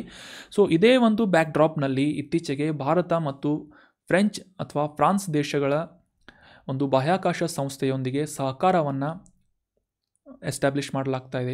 ಸೊ ಇದೇ ಒಂದು ನಿಟ್ಟಿನಲ್ಲಿ ಭಾರತದ ಮಹತ್ವಾಕಾಂಕ್ಷಿ ಯೋಜನೆಗಳಾದಂತಹ ಗಗನ್ಯಾನ್ ಮತ್ತು ತೃಷ್ಣಾ ಅನ್ನುವ ಮಿಷನ್ಗಳಿಗೆ ಒಂದು ವ್ಯಾಪಕವಾದಂತಹ ಸಹಕಾರವನ್ನು ಸಾಧಿಸಲಾಗ್ತಾ ಇದೆ ಅಂತ ನಾವಿಲ್ಲಿ ಅಬ್ಸರ್ವ್ ಮಾಡಬೇಕಾಗುತ್ತೆ. ಸೊ ಹೀಗಾಗಿ ಈ ಗಗನ್ಯಾನ್ ಬಗ್ಗೆ ನಾವು ಸಾಕಷ್ಟು ಬಾರಿ ಡಿಸ್ಕಸ್ ಮಾಡಿದ್ದೇವೆ. ಆದರೆ ಈ ತೃಷ್ಣಾ ಅನ್ನುವ ಈ ಮಿಷನ್ ಕುರಿತಾಗಿ ಈ ಒಂದು ಆರ್ಟಿಕಲ್ನಲ್ಲಿ ಡೀಟೇಲ್ ಆಗಿ ಅಂಡರ್ಸ್ಟ್ಯಾಂಡ್ ಮಾಡ್ಕೊಳ್ಳೋದಕ್ಕೆ ಟ್ರೈ ಮಾಡೋಣ. ಕಾಂಟೆಕ್ಸ್ಟನ್ನು ಮೊದಲಿಗೆ ಅರ್ಥ ಮಾಡ್ಕೊಳ್ಳೋದಾದರೆ, ಇತ್ತೀಚೆಗೆ ಈ ಫ್ರಾನ್ಸ್ ದೇಶದ ಬಾಹ್ಯಾಕಾಶ ಸಂಶೋಧನಾ ಸಂಸ್ಥೆಯಾದಂತಹ CNES ಅನ್ನುವ ಈ ಸಂಸ್ಥೆಯ ಅಧ್ಯಕ್ಷರಿಂದ ಭಾರತ ಮತ್ತು ಫ್ರೆಂಚ್ ದೇಶಗಳ ಬಾಹ್ಯಾಕಾಶ ಸಹಕಾರವನ್ನು ಸಾಧಿಸುವಂತಹ ನಿಟ್ಟಿನಲ್ಲಿ 60 ವರ್ಷಗಳ ಈ ಒಂದು ಸಹಕಾರದ ಒಂದು ರಿಸಲ್ಟ್ ಆಗಿ ಈ ತೃಷ್ಣಾ ಅನ್ನುವ ಮಿಷನ್ ಮತ್ತು ಗಗನ್ಯಾನ್ ಅನ್ನುವ ಮಿಷನ್ನಲ್ಲಿ ಸಾಕಷ್ಟು ಒಂದು ಸಹಭಾಗಿತ್ವವನ್ನು ನಡೆಸಲಾಗ್ತಾ ಇದೆ ಅಂತ ಈ ಕುರಿತಾದಂಥ ಮಾಹಿತಿಯನ್ನು ಇತ್ತೀಚೆಗೆ ಒಂದು ಪ್ರೆಸ್ ಕಾನ್ಫರೆನ್ಸ್ನಲ್ಲಿ ಡಿಸ್ಕಸ್ ಮಾಡಿದರು. ಸೊ ಹೀಗಾಗಿ ಈ ತೃಷ್ಣಾ ಮಿಷನ್ ನ್ಯೂಸ್ನಲ್ಲಿರುವುದರಿಂದ ಇದಕ್ಕೆ ಸಂಬಂಧಪಟ್ಟಂತಹ ಸಾಕಷ್ಟು ಮಾಹಿತಿಗಳು ನಮಗೆ ಎಕ್ಸಾಮಿನೇಷನ್ ಪರ್ಸ್ಪೆಕ್ಟಿವ್ ಇಂಪಾರ್ಟೆಂಟ್ ಆಗುತ್ತೆ. ಇತ್ತೀಚೆಗೆ ನಡೆದಂತಹ KS ಪ್ರಿಲಿಮ್ಸ್ ಎಕ್ಸಾಮಿನೇಷನ್ನಲ್ಲಿ ಈ ಸೂರ್ಯನ ಸಂಶೋಧನೆ ಮಾಡುವಂತಹ ಒಂದು ಪ್ರಮುಖ ಯೋಜನೆಯಾದಂತಹ ಆದಿತ್ಯ ಮಿಷನ್ ಬಗ್ಗೆ, ಆದಿತ್ಯ L1 ಮಿಷನ್ ಬಗ್ಗೆ ನಾವು ಡೀಟೇಲ್ ಆಗಿ ಡಿಸ್ಕಸ್ ಮಾಡಿದ್ವಿ. ಅದರ ಒಂದು 2 ಕ್ವಶನ್ಸ್ಗಳನ್ನು KS ಪ್ರಿಲಿಮ್ಸ್ ಎಕ್ಸಾಮಿನೇಷನ್ನಲ್ಲಿ ಕೇಳಿದರು. ಸೊ ಹೀಗಾಗಿ ಈ ತೃಷ್ಣಾ ಮಿಷನ್ ಬಗ್ಗೆ ಕೂಡ ಡೀಟೇಲ್ ಆಗಿ ಅಂಡರ್ಸ್ಟ್ಯಾಂಡ್ ಮಾಡ್ಕೋಣ. TRISHNA ಇದರ ಫುಲ್ ಫಾರ್ಮನ್ನು ಕರೆಕ್ಟಾಗಿ ಅಬ್ಸರ್ವ್ ಮಾಡೋದಾದರೆ thermal infrared imaging satellite for high resolution natural resource assessment ಅಂತ ಈ ಒಂದು ತೃಷ್ಣಾ ಅನ್ನುವ ಮಿಷನ್ನ ಫುಲ್ ಫಾರ್ಮ್ ಆಗಿದೆ ಅಂತ ನಾವಿಲ್ಲಿ ಅಬ್ಸರ್ವ್ ಮಾಡಬೇಕು. ಹೆಸರಿನಲ್ಲೇ ಸೂಚಿಸುವ ಹಾಗೆ ಒಂದು ನಿರ್ದಿಷ್ಟ ಭೂಪ್ರದೇಶದ ಮೇಲೆ ಇರುವಂತಹ ನ್ಯಾಚುರಲ್ ರಿಸೋರ್ಸಸ್ ಅಥವಾ ನೈಸರ್ಗಿಕ ಸಂಪನ್ಮೂಲಗಳಾಗಿರ್ಬೋದು ಅಥವಾ ಇತರ ಮಾಹಿತಿಗಳನ್ನು ಇವ್ಯಾಲ್ಯೂಯೇಟ್ ಮಾಡುವಂತಹ ನಿಟ್ಟಿನಲ್ಲಿ, ಅಸೆಸ್ಮೆಂಟ್ ಮಾಡುವಂತಹ ನಿಟ್ಟಿನಲ್ಲಿ ಹೈ ರೆಸಲ್ಯೂಷನ್ನ ಥರ್ಮಲ್ ಇನ್ಫ್ರಾರೆಡ್ ಇಮೇಜಿಂಗ್ ಸ್ಯಾಟಲೈಟ್ ಅಂತ ಇಲ್ಲಿ ಅಬ್ಸರ್ವ್ ಮಾಡ್ಬೋದು. ಅಂದರೆ ಈ ಒಂದು ಥರ್ಮಲ್ ಇಮೇಜಸ್ಗಳನ್ನು ಅಥವಾ ಹೈ ರೆಸಲ್ಯೂಷನ್ನ ಈ ಛಾಯಾಗ್ರಹಣವನ್ನು ಮಾಡುವಂತಹ ನಿಟ್ಟಿನಲ್ಲಿ ಉಡಾವಣೆ ಮಾಡಲಾಗುವಂತಹ ಒಂದು ಸ್ಯಾಟಲೈಟನ್ನು ತೃಷ್ಣಾ ಮಿಷನ್ ಅಂತ ನಾವು ಅಬ್ಸರ್ವ್ ಮಾಡ್ಬೋದು. ಸೊ ಮುಖ್ಯವಾಗಿ ಭಾರತದ ಇಸ್ರೋ ಮತ್ತು ಫ್ರಾನ್ಸ್ ದೇಶದ CNES ಅನ್ನುವ ಈ 2 ಬಾಹ್ಯಾಕಾಶ ಸಂಶೋಧನಾ ಸಂಸ್ಥೆಗಳ ಸಹಾಯದಿಂದ ಈ ತೃಷ್ಣಾ ಮಿಷನ್ನನ್ನು ಲಾಂಚ್ ಮಾಡಲಾಗ್ತಾ ಇದೆ ಅಂತ ನಾವು ಇಲ್ಲಿ ಅಬ್ಸರ್ವ್ ಮಾಡಬೇಕು. ಸೊ ಆಲ್ರೆಡಿ ನಾವು ಡಿಸ್ಕಸ್ ಮಾಡಿದ ಹಾಗೆ ನೈಸರ್ಗಿಕ ಸಂಪನ್ಮೂಲಗಳ ಮೌಲ್ಯಮಾಪನವನ್ನು ಮಾಡುವಂತಹ ನಿಟ್ಟಿನಲ್ಲಿ ಬಾಹ್ಯಾಕಾಶದಿಂದ ಈ ಥರ್ಮಲ್ ಇನ್ಫ್ರಾರೆಡ್ ಇಮೇಜ್ಗಳನ್ನು ಹೈ ರೆಸಲ್ಯೂಷನ್ ಡೇಟಾವನ್ನು ಕಲೆಕ್ಟ್ ಮಾಡುವಂತಹ ನಿಟ್ಟಿನಲ್ಲಿ ತೃಷ್ಣಾ ಮಿಷನ್ನನ್ನು ಲಾಂಚ್ ಮಾಡಲಾಗ್ತಾ ಇದೆ ಭಾರತದ ಇಸ್ರೋ ಮತ್ತು ಈ ಫ್ರೆಂಚ್ ದೇಶದ ಬಾಹ್ಯಾಕಾಶ ಸಂಶೋಧನಾ ಸಂಸ್ಥೆಗಳ ಮೂಲಕ ಅಂತ ನಾವು ಇಲ್ಲಿ ಅಬ್ಸರ್ವ್ ಮಾಡಬೇಕಾಗುತ್ತೆ. ಈ ತೃಷ್ಣಾ ಮಿಷನ್ನ ಮುಖ್ಯ ಉದ್ದೇಶವನ್ನು ಕ್ಲಿಯರ್ ಆಗಿ ಅಂಡರ್ಸ್ಟ್ಯಾಂಡ್ ಮಾಡ್ಕೊಂಡ್ವಿ. ಅಂದರೆ ಈ ಉಡಾವಣೆ ಮಾಡಿದ ನಂತರ ಬಾಹ್ಯಾಕಾಶದಿಂದ ಭೂಮಿಯ ಮೇಲಿನ ತಾಪಮಾನ ಆಗಿರ್ಬೋದು, ಒಂದು ನಿರ್ದಿಷ್ಟ ಪ್ರದೇಶದ ಸಸ್ಯವರ್ಗದ ಆರೋಗ್ಯ ಆಗಿರ್ಬೋದು, ಈ ವಾಟರ್ ಸೈಕಲ್ ಅಂದರೆ ನೀರಿನ ಚಕ್ರದ ಡೈನಾಮಿಕ್ಸ್ಗಳನ್ನು ಅಂಡರ್ಸ್ಟ್ಯಾಂಡ್ ಮಾಡ್ಕೋಬೋದು. ಅಂದರೆ ಯಾವ ರೀತಿಯಾಗಿ ಸಮುದ್ರದ ಮೇಲ್ಮೆಯಿಂದ ನೀರು ಆವಿಯಾಗಿ ಹೋಗಿ ಮೋಡಗಳೊಂದಿಗೆ ಮಳೆ ಸುರಿಯುವಂತಹ ಒಂದು ಪ್ರಕ್ರಿಯೆ ಏನಿದೆ, ಈ ಒಂದು ವಾಟರ್ ಸೈಕಲ್ನ ಡೈನಾಮಿಕ್ಸ್ಗಳನ್ನು ಅಂಡರ್ಸ್ಟ್ಯಾಂಡ್ ಮಾಡ್ಕೊಳ್ಳೋದಕ್ಕೆ ಈ ತೃಷ್ಣಾ ಮಿಷನ್ ಸಾಕಷ್ಟು ಸಹಾಯಕಾರಿಯಾಗಲಿದೆ. ಅಷ್ಟೇ ಅಲ್ಲದೆ ಈ ನಗರ ಪ್ರದೇಶಗಳಲ್ಲಿ ಹೆಚ್ಚುತ್ತಾ ಇರುವಂತಹ ಉಷ್ಣಾಂಶ, ಇವುಗಳನ್ನು ಸಾಮಾನ್ಯವಾಗಿ ಅರ್ಬನ್ ಹೀಟ್ ಐಲ್ಯಾಂಡ್ಸ್ ಅಂತ ಗುರುತಿಸ್ತೇವೆ, ನಗರ ಶಾಖ ದ್ವೀಪಗಳು ಅಂತ ಗುರುತಿಸ್ತೇವೆ. ವೆರಿ ಇಂಪಾರ್ಟೆಂಟ್ ಕೀ ಪಾಯಿಂಟ್ ಇದು, ನೋಟ್ ಮಾಡಿ ಇಟ್ಕೊಳ್ಳಿ. ಅದೇ ರೀತಿಯಾಗಿ ಜ್ವಾಲಾಮುಖಿ ಚಟುವಟಿಕೆಗಳನ್ನು ಅಬ್ಸರ್ವ್ ಮಾಡುವುದಾಗಿರ್ಬೋದು, ಗ್ಲೇಷಿಯರ್ಸ್ಗಳ ಈ ಒಂದು ಮೂಮೆಂಟ್ಸ್ಗಳಿಗೆ ಸಂಬಂಧಪಟ್ಟಂತೆ ಅಂದರೆ ಹಿಮನದಿಗಳ ಡೈನಾಮಿಕ್ಸ್ಗಳನ್ನು ಮೇಲ್ವಿಚಾರಣೆ ಮಾಡುವಂತಹ ನಿಟ್ಟಿನಲ್ಲೂ ಕೂಡ ತೃಷ್ಣಾ ಮಿಷನ್ ಸಾಕಷ್ಟು ಸಹಾಯಕಾರಿ ಆಗಲಿದೆ ಅಂತ ನಾವಿಲ್ಲಿ ಅಬ್ಸರ್ವ್ ಮಾಡಬೇಕಾಗುತ್ತೆ. ಇನ್ನು ಈ ಫ್ರಾನ್ಸ್ ಮತ್ತು ಭಾರತ ಈ 2 ರಾಷ್ಟ್ರಗಳ ಸಹಭಾಗಿತ್ವದಲ್ಲಿ ಲಾಂಚ್ ಮಾಡಲಾಗ್ತಾ ಇರುವಂತಹ ತೃಷ್ಣಾ ಮಿಷನ್ನ ಪ್ರಮುಖ ವಿಶಿಷ್ಟತೆಗಳನ್ನು ಅಬ್ಸರ್ವ್ ಮಾಡೋದಾದರೆ ಇದರಲ್ಲಿ ಪ್ರಮುಖವಾಗಿ 2 ಮುಖ್ಯ ಪೇಲೋಡ್ಸ್ಗಳನ್ನು ಲಾಂಚ್ ಮಾಡಲಾಗ್ತಾ ಇದೆ. ಮೊದಲ ಪೇಲೋಡ್ ಯಾವುದು ಅಂತಂದರೆ ಥರ್ಮಲ್ ಇನ್ಫ್ರಾರೆಡ್ TIR ಅನ್ನುವ ಪೇಲೋಡ್. ಇದು ಮುಖ್ಯವಾಗಿ ಈ ಥರ್ಮಲ್ ಇಮೇಜಿಂಗ್ನಲ್ಲಿ ಹೈ ರೆಸಲ್ಯೂಷನ್ ಥರ್ಮಲ್ ಇಮೇಜಿಂಗ್ ಕ್ಯಾಮ್ರಾಸ್ಗಳನ್ನು ಅಳವಡಿಕೆ ಮಾಡಿ ಆ ಒಂದು ಪೇಲೋಡನ್ನು ಲಾಂಚ್ ಮಾಡಿದರೆ, ಆ ಸ್ಯಾಟಲೈಟ್ನಲ್ಲಿ ಇನ್ನೊಂದು ಪ್ರಮುಖ ಪೇಲೋಡನ್ನು ಕೂಡ ಲಾಂಚ್ ಮಾಡಲಾಗ್ತಾ ಇದೆ. ಇದು visible near infrared, short wave infrared ಅಂತ ಈ 2 ಪ್ರಮುಖವಾದಂತಹ VNIR ಮತ್ತು SWIR ಅನ್ನುವ ಈ 2 ಪ್ರಮುಖವಾದಂತಹ ಟೆಕ್ನಾಲಜಿಗಳನ್ನು ಅಳವಡಿಕೆ ಮಾಡಲಾದಂತಹ ಪೇಲೋಡ್ಸ್ಗಳನ್ನು, ಇದರೊಂದಿಗೆ ಭೂಮಿಯ ಮೇಲ್ಮೈನ ಮ್ಯಾಪಿಂಗ್ ಮಾಡುವಂತಹ ನಿಟ್ಟಿನಲ್ಲಿ, ಅದರ ಒಂದು ನಕಾಶೆಯನ್ನು ಗುರುತಿಸುವಂತಹ ನಿಟ್ಟಿನಲ್ಲಿ ಮತ್ತು ಒಂದು ಪ್ರಾಪರ್ ಆದಂತಹ ಮೇಲ್ಮೈ ಪ್ರತಿಫಲನ ಅಥವಾ ರಿಫ್ಲೆಕ್ಟನ್ಸ್ ಮಾಡುವಂತಹ ನಿಟ್ಟಿನಲ್ಲಿ ಸ್ಪೆಕ್ಟ್ರಲ್ ಬ್ಯಾಂಡ್ಸ್ಗಳನ್ನು ಅಥವಾ ತರಂಗದ ಕೆಲವೊಂದಿಷ್ಟು ಬ್ಯಾಂಡ್ಸ್ಗಳ ಸಹಾಯದಿಂದ ಈ ಮ್ಯಾಪಿಂಗ್ ಮಾಡುವಂಥ ನಿಟ್ಟಿನಲ್ಲಿ ಸಾಕಷ್ಟು ಅನುಕೂಲವಾಗಲಿದೆ ಅಂತ ನಾವು ಈ 2 ಪ್ರಮುಖ ಪೇಲೋಡ್ಸ್ಗಳನ್ನು ಈ ತೃಷ್ಣಾ ಮಿಷನ್ನಲ್ಲಿ ಸ್ಯಾಟಲೈಟ್ ಮೂಲಕ ಲಾಂಚ್ ಮಾಡಲಾಗ್ತಾ ಇದೆ ಅಂತ ನಾವು ಇಲ್ಲಿ ಅಬ್ಸರ್ವ್ ಮಾಡಬೇಕಾಗುತ್ತೆ. ಭೂಮಿಯಿಂದ ಸುಮಾರು 761 ಕಿಲೋಮೀಟರ್ಗಳಷ್ಟು ಎತ್ತರದಲ್ಲಿ ಹೈ ಆಲ್ಟಿಟ್ಯೂಡ್ನಲ್ಲಿ ಸನ್ ಸಿಂಕ್ರೋನಸ್ ಆರ್ಬಿಟ್ನಲ್ಲಿ ಈ ತೃಷ್ಣಾ ಮಿಷನ್ನನ್ನು ಲೊಕೇಟ್ ಮಾಡಲಾಗ್ತಾ ಇದೆ. ಸೊ ಇದರ ಮೂಲಕ ಭೂಮಿಯ ಸುಮಾರು ಈ ಭೂಪ್ರದೇಶದಲ್ಲಿ ಸುಮಾರು 57 ಮೀಟರ್ಗಳಷ್ಟು ಮತ್ತು ಈ ಸಮುದ್ರದ ಪ್ರದೇಶಗಳಲ್ಲಿ 1 ಕಿಲೋಮೀಟರ್ಗಳಷ್ಟು ವ್ಯಾಪ್ತಿಯ ಸ್ಪೆಷಲ್ ರೆಸಲ್ಯೂಷನನ್ನು ಈ ತೃಷ್ಣಾ ಮಿಷನ್ ಅಚೀವ್ ಮಾಡಲಿದೆ ಅಂತ ನಾವಿಲ್ಲಿ ಅಬ್ಸರ್ವ್ ಮಾಡಬೇಕಾಗುತ್ತೆ. ಈ ಸನ್ ಸಿಂಕ್ರೋನಸ್, ಜಿಯೋ ಸಿಂಕ್ರೋನಸ್ ಮತ್ತು ಜಿಯೋ ಸ್ಟೇಷನರಿ ಅಂತ ನೀವೆಲ್ಲ ರೆಗ್ಯುಲರ್ ಆಗಿ ಸ್ಯಾಟಲೈಟ್ಸ್ಗಳನ್ನು ಲಾಂಚ್ ಮಾಡ್ತಿರ್ಬೇಕಾದ್ರೆ ಅವುಗಳ ಒಂದು ಲೊಕೇಶನ್ ಬಗ್ಗೆ ನೀವೆಲ್ಲ ಅಬ್ಸರ್ವ್ ಮಾಡಿರ್ತೀರಿ. ಸೊ ಇವುಗಳ ಡಿಫ್ರೆನ್ಸ್ ಏನು ಅಂತ ಸಿಂಪಲ್ ಆಗಿ ನಾವು ಅಂಡರ್ಸ್ಟ್ಯಾಂಡ್ ಮಾಡ್ಕೊಳ್ಳೋದಾದರೆ, ಈ ಭೂಮಿಯ ಉತ್ತರ ಮತ್ತು ದಕ್ಷಿಣ ಧ್ರುವದ ಮೂಲಕ ಆ ಒಂದು ರೇಖೆಯಲ್ಲಿ ಭೂಮಿಯನ್ನು ಸುತ್ತುವಂತಹ ಈ ಒಂದು ಸ್ಯಾಟಲೈಟ್ಸ್ಗಳನ್ನು ಸನ್ ಸಿಂಕ್ರೋನಸ್ ಸ್ಯಾಟಲೈಟ್ಸ್ಗಳು ಅಂತ ಗುರುತಿಸಲಾಗುತ್ತೆ. ಅದೇ ರೀತಿಯಾಗಿ ಭೂಮಿಯ ಸಮಭಾಜಕ ವೃತ್ತದಲ್ಲಿ ಭೂಮಿಯನ್ನು ಸುತ್ತು ಹಾಕುವಂತಹ ಅಥವಾ ಆರ್ಬಿಟ್ ಮಾಡುವಂತಹ ಸ್ಯಾಟಲೈಟ್ಸ್ಗಳನ್ನು ಜಿಯೋ ಸ್ಟೇಷನರಿ ಸ್ಯಾಟಲೈಟ್ಸ್ಗಳು ಅಂತ ಗುರುತಿಸ್ತಾರೆ. ಸೊ ಇದರ ಒಂದು ಡಿಫ್ರೆನ್ಷಿಯೇಷನನ್ನು ಅಬ್ಸರ್ವ್ ಮಾಡಿ. ಜಿಯೋ ಸಿಂಕ್ರನಸ್ ಅಂತಂದರೆ ಇದು ಜಿಯೋ ಸ್ಟೇಷನರಿ ಆಯಿತು. ಜಿಯೋ ಸಿಂಕ್ರನಸ್ ಅಂತಂದರೆ ಈ ಒಂದು ಹಾರಿಜಾಂಟಲ್ ಪ್ಲೇನ್ ಅಥವಾ ಭೂಮಿಯ ಸಮಭಾಜಕ ವೃತ್ತದ ಈ ಒಂದು ಪ್ಲೇನಿಗೆ ಒಂದು ನಿರ್ದಿಷ್ಟವಾದಂತಹ ಕೋನದಲ್ಲಿ ಅಥವಾ ಒಂದು ಆ್ಯಂಗಲ್ನಲ್ಲಿ, ಫಾರ್ ಎಕ್ಸಾಂಪಲ್ 30 ಡಿಗ್ರಿ ಅಂತ ಅಂದ್ಕೊಳ್ಳಿ, ಎಕ್ಸಾಂಪಲ್ ಇದು. ಸೊ ಈ ಒಂದು ಆ್ಯಂಗಲ್ನಲ್ಲಿ ಭೂಮಿಯನ್ನು ಸುತ್ತು ಹಾಕುವಂತಹ ಸ್ಯಾಟಲೈಟ್ಸ್ಗಳನ್ನು ಜಿಯೋ ಸಿಂಕ್ರೋನಸ್ ಅಂತ ಕರೀತಾರೆ. ಜಿಯೋ ಸಿಂಕ್ರೋನಸ್ ಸ್ಯಾಟಲೈಟ್ಸ್ಗಳು ಅಂತ ಕರೀತಾರೆ. ಸೊ ಸನ್ ಸಿಂಕ್ರೋನಸ್ ಅಂತಂದರೆ ಈ ಧ್ರುವಗಳಲ್ಲಿ, ಅಂದರೆ ಉತ್ತರ ಮತ್ತು ದಕ್ಷಿಣ ಧ್ರುವಗಳ ಮೂಲಕ ಭೂಮಿಯನ್ನು ಸುತ್ತು ಹಾಕುವಂತಹ ನಿರ್ದಿಷ್ಟ ಪರಿಸರವನ್ನು, ನಿರ್ದಿಷ್ಟ ಪ್ರದೇಶವನ್ನು ಸುತ್ತು ಹಾಕುವಂತಹ ಈ ಸ್ಯಾಟಲೈಟ್ಸ್ಗಳನ್ನು ಅಥವಾ ಉಪಗ್ರಹಗಳನ್ನು ಸನ್ ಸಿಂಕ್ರೋನಸ್ ಅಂತ ಕರೆದ್ರೆ, ಸಮಭಾಜಕ ವೃತ್ತದ ಒಂದು ಪ್ಲೇನ್ನಲ್ಲಿ ಭೂಮಿಯನ್ನು ಸುತ್ತು ಹಾಕುವಂತಹ ಸ್ಯಾಟಲೈಟ್ಸ್ಗಳನ್ನು, ಉಪಗ್ರಹಗಳನ್ನು ಜಿಯೋ ಸ್ಟೇಷನರಿ ಅಂತ ಕರೀತಾರೆ. ಆ ಜಿಯೋ ಸ್ಟೇಷನರಿ ಸ್ಯಾಟಲೈಟ್ ಆರ್ಬಿಟ್ಗೆ ಒಂದು ನಿರ್ದಿಷ್ಟವಾದಂತಹ ಆ್ಯಂಗಲ್ನಲ್ಲಿ ಅಥವಾ ಒಂದು ಕೋನದಲ್ಲಿ ಭೂಮಿಯನ್ನು ಸುತ್ತು ಹಾಕುವಂತಹ ಉಪಗ್ರಹಗಳನ್ನು ಜಿಯೋ ಸಿಂಕ್ರೋನಸ್ ಸ್ಯಾಟಲೈಟ್ ಅಂತ ಕರೀತಾರೆ. ಜಿಯೋ ಸಿಂಕ್ರೋನಸ್ ಸ್ಯಾಟಲೈಟ್ ಅಂತ ಜಿಯೋ ಸಿಂಕ್ರೋನಸ್ ಸ್ಯಾಟಲೈಟ್ ಅಂತ ಇದನ್ನು ಕರೀತಾರೆ. ಸೊ ಈ 3 ರೀತಿಯಾದಂತಹ ಪ್ರಮುಖ ಸ್ಯಾಟಲೈಟ್ಸ್ಗಳ ಆರ್ಬಿಟ್ಸ್ಗಳನ್ನು ನಾವು ಸಿಂಪಲ್ ಆಗಿ ಅಂಡರ್ಸ್ಟ್ಯಾಂಡ್ ಮಾಡ್ಕೋಬೋದು. ಈ ತೃಷ್ಣಾ ಅನ್ನೋ ಮಿಷನ್ನಲ್ಲಿ ಲಾಂಚ್ ಮಾಡಲಾಗುವಂತಹ ಸ್ಯಾಟಲೈಟ್ ಏನಿದೆ, ಭೂಮಿಯ ಉತ್ತರ ಮತ್ತು ದಕ್ಷಿಣದ ಧ್ರುವ ಪ್ರದೇಶಗಳ ಸುತ್ತ ಭೂಮಿಯನ್ನು ಸುತ್ತು ಹಾಕುವಂತಹ ಒಂದು ಸನ್ ಸಿಂಕ್ರೋನಸ್ ಸ್ಯಾಟಲೈಟ್ನ ಲಾಂಚ್ ಮಾಡಲಾಗ್ತಾ ಇದೆ. ಅದು ತೃಷ್ಣಾ ಅಂತ.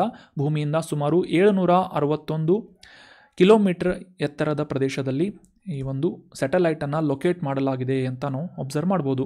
ಇನ್ನು ಲಾಂಚ್ ಮಾಡಿದ ನಂತರ ಮುಂದಿನ 5 ವರ್ಷಗಳವರೆಗೆ ಕಾರ್ಯಾಚರಣೆಯನ್ನು ನಡೆಸುವಂತಹ ಈ ತೃಷ್ಣಾ ಮಿಷನ್ ಮುಖ್ಯವಾಗಿ ಆಗಲೇ ತಿಳಿಸಿದ ಹಾಗೆ ಭೂಮಿಯ ಮೇಲ್ಮೈ ಮೇಲಿನ ತಾಪಮಾನದೊಂದಿಗೆ ಆ ಒಂದು ಪರಿಸರದ ಮೇಲ್ವಿಚಾರಣೆ ನಡೆಸುವುದು ಮತ್ತು ಭೂಮಿಯ ನಿರ್ದಿಷ್ಟ ಪ್ರದೇಶದಲ್ಲಿನ ನೈಸರ್ಗಿಕ ಸಂಪನ್ಮೂಲಗಳ ಒಂದು ಪತ್ತೆ ಹಚ್ಚುವಂತಹ ನಿಟ್ಟಿನಲ್ಲಿ ಸಹಕಾರಿಯಾಗುವಂತಹ ಹೈ ರೆಸಲ್ಯೂಷನ್ ಇಮೇಜಸ್ಗಳನ್ನು ಈ ಬಾಹ್ಯಾಕಾಶ ಸಂಶೋಧನಾ ಸಂಸ್ಥೆಗಳಿಗೆ ರವಾನೆ ಮಾಡುವಂತಹ ಆ ಒಂದು ಡೇಟಾವನ್ನು ರವಾನೆ ಮಾಡುವಂತಹ ಪ್ರಮುಖ ಒಂದು ಮಿಷನ್ ಯಾವುದು ಅಂತಂದರೆ ತೃಷ್ಣಾ ಮಿಷನ್. ಇದಕ್ಕಿಂತ ಇಂಪಾರ್ಟೆಂಟ್ ಏನು ಅಂತಂದರೆ, ತೃಷ್ಣಾ ಮಿಷನ್ನನ್ನು ಲಾಂಚ್ ಮಾಡ್ತಾ ಇರುವಂತಹ ನಿಟ್ಟಿನಲ್ಲಿ ಸಹಭಾಗಿಯಾಗಿರುವಂತಹ 2 ಪ್ರಮುಖ ಸಂಸ್ಥೆಗಳು ಯಾವುವು ಅಂತಂದರೆ ಭಾರತದ ಇಸ್ರೋ ಮತ್ತು ಈ ಫ್ರಾನ್ಸ್ ದೇಶದ CNES ಅನ್ನುವ ಈ ಬಾಹ್ಯಾಕಾಶ ಸಂಶೋಧನಾ ಸಂಸ್ಥೆ ಅನ್ನೋದು ಇಂಪಾರ್ಟೆಂಟ್ ಆದಂಥ ಮಾಹಿತಿ ಆಗುತ್ತೆ. ಇನ್ನು ಮುಂದಿನ ಆರ್ಟಿಕಲ್, ಇದೇ ಸೆಪ್ಟೆಂಬರ್ 29ನೇ ತಾರೀಕಿನಿಂದ ನವೆಂಬರ್ 25ನೇ ತಾರೀಕಿನವರೆಗೆ ಭೂಮಿಯಿಂದ ನಾವೆಲ್ಲ ಅಬ್ಸರ್ವ್ ಮಾಡಿದರೆ ಎರಡನೇ ಅತಿ ಚಿಕ್ಕ ಮಿನಿ ಮೂನನ್ನು ಅಬ್ಸರ್ವ್ ಮಾಡಬಹುದಾಗಿದೆ, ಕಿರುಚಂದಿರನನ್ನು ನೋಡಬಹುದಾಗಿದೆ ಅಂತ ನ್ಯೂಸ್ನಲ್ಲಿ ಪಬ್ಲಿಷ್ ಆಗಿತ್ತು. ಈ ಕಿರುಚಂದಿರ ಅಥವಾ ಮಿನಿ ಮೂನ್ ಅಂದರೆ ಏನು ಅಂತ ಸಿಂಪಲ್ಲಾಗಿ ಅಂಡರ್ಸ್ಟ್ಯಾಂಡ್ ಮಾಡ್ಕೊಳ್ಳೋದಾದರೆ 2024 PT5 ಅನ್ನುವ ಹೆಸರಿನ ಈ ಒಂದು ಕ್ಷುದ್ರ ಗ್ರಹ ಭೂಮಿಯ ಒಂದು ಗುರುತ್ವಾಕರ್ಷಣ ಬಲದಿಂದ ಆಕರ್ಷಿತವಾಗಿ ಈ 1 ತಿಂಗಳುಗಳ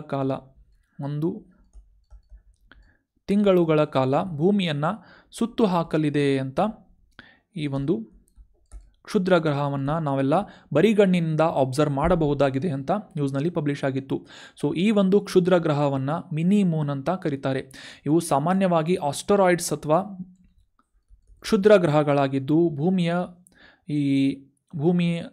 ಭೂಮಿಯ ಗುರುತ್ವಾಕರ್ಷಣ ಶಕ್ತಿಗೆ ಆಕರ್ಷಿತವಾಗಿ ಕೆಲವು ದಿನಗಳ ಕಾಲ ಅಥವಾ ಕೆಲವು ತಿಂಗಳುಗಳ ಕಾಲ ಭೂಮಿಯ ಒಂದು ಪರಿಭ್ರಮಣ ಕ್ರಿಯೆಯನ್ನು ನಡೆಸಲಿವೆ ಅಂತ ನಾವೆಲ್ಲ ಅಬ್ಸರ್ವ್ ಮಾಡ್ಬೋದು.